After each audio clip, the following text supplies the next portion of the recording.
First, can you just start off by saying, hey, my name is Jamie Foxx. Hey, my name is Denzel Washington. How you guys? This is my nigga. All right, okay, all right, hold on, all right. Now, what are we gonna start like that?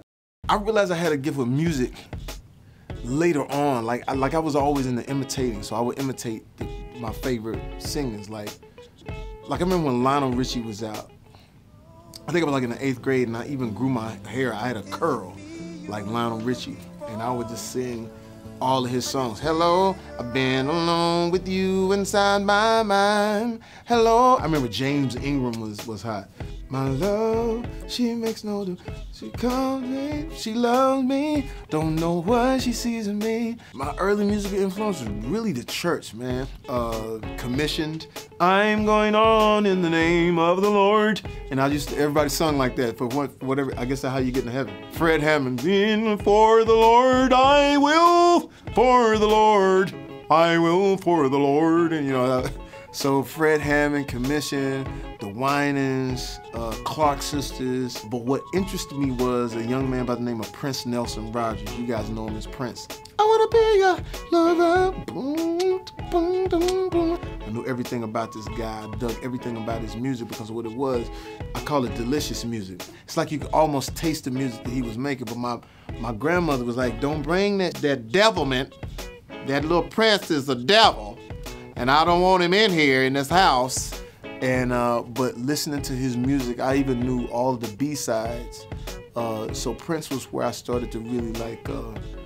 I even tried to wear my hair like him, which didn't work out, because I didn't have a type of head. Like I had too much forehead. And I was more of a curl dude. Too much head to put. I tried to, you know how you had the hair to come in, so I would try to pull the hair down, and then I just greased it like, and it didn't work out.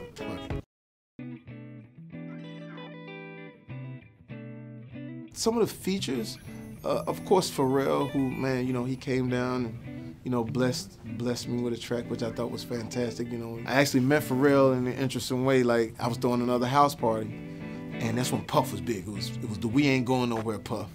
And Missy was popping in my garage. Just out of my garage was Pharrell, and well, I didn't know he was Pharrell at that time. And he said, the party's like this all the time, B? He said, girls? And I said, yeah, who are you? He said, we're the Neptunes.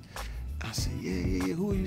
He said, my name is Pharrell. I said, I heard you, man, you're gonna be something. So to see him, you know, still, you know, flourishing with music and everything like that, man, it's just amazing. So for him to bless the record was amazing. You gotta have someone like my guy, Breon Prescott, who puts the records together for me, and sort of protects me from myself. What I've noticed in music, you always have to take your ego out of it. You got to be careful in saying, that ain't what they want to hear from me. You got to be careful in talking in third person. Jamie Foxx would never do that.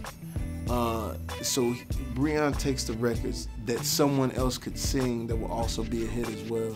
He says, the one thing you have to do, Fox, is that you do so many things, but we want your music to be really considered.